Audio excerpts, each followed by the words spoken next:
Welcome back here on Live Now from Fox, 11:54 on the East Coast, 8:54 on the West Coast.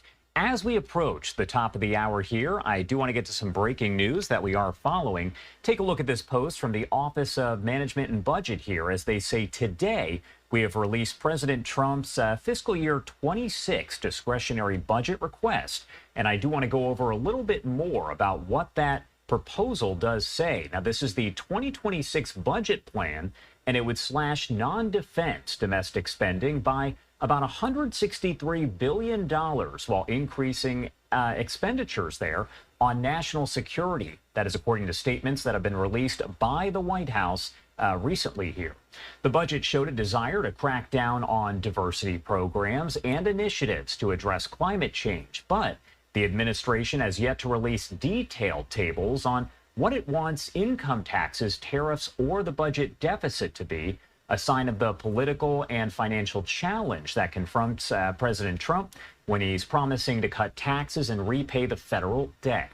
Budgets do not become law, but serve as a touchstone for the upcoming fiscal year debates, often considered a statement of values, the first budget since President Trump's return to the White House carries the added weight of defining the Republican president's second-term pursuits alongside his party there in Congress. It also arrives as President Trump has imposed what could be hundreds of billions of dollars in tax increases in the form of these tariffs, setting off a trade war that has consumers, CEOs, and foreign leaders worried about any possible economic downturn as a result.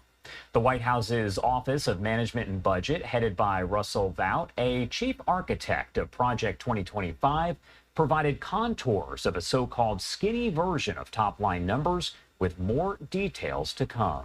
The quote, "details soon," was said during a cabinet meeting this week at the White House.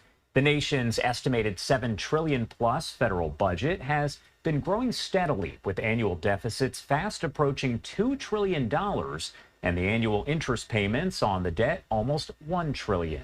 That's thanks mostly to the spike in emergency COVID-19 pandemic spending, changes in the tax code, and climbing costs of Medicare, Medicaid, and other programs, largely to cover the nation's health as people tend to age. Now, the nation's debt load at $36 trillion is ballooning. We do expect to get much more information on this budget proposal as the day does progress, but I do want to send it over to Carolyn Shively with Fox News as she breaks down more about the budget. Republicans debating President Trump's so-called Big Beautiful Bill now have his budget blueprint to guide them, and Democrats say the cuts go too deep. If Republicans are successful in jamming down an extreme budget into signature into law, then they own that. It's on them. The Wall Street Journal was first to report the Trump budget plan contains $557 billion in non-defense spending, a cut of $163 billion from last year. It increases money for defense, border security, and air safety, and makes cuts to education, environmental, and foreign aid programs.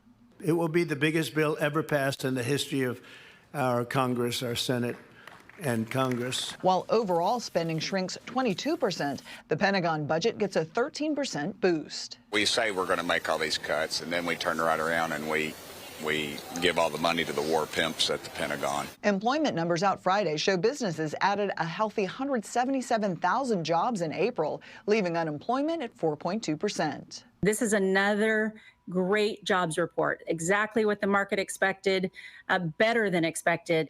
The budget rollout comes on the same day a tariff loophole is closing that lets shipments under $800 come to the U.S. duty-free. Its expiration could jack up the price of Chinese super low-cost sites like Shein and Temu.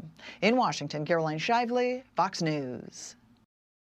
Caroline, thank you so much. And again, we'll keep you updated on the latest here as we get more about the spending cuts and that proposed budget for 2026. That is, of course, for the fiscal year.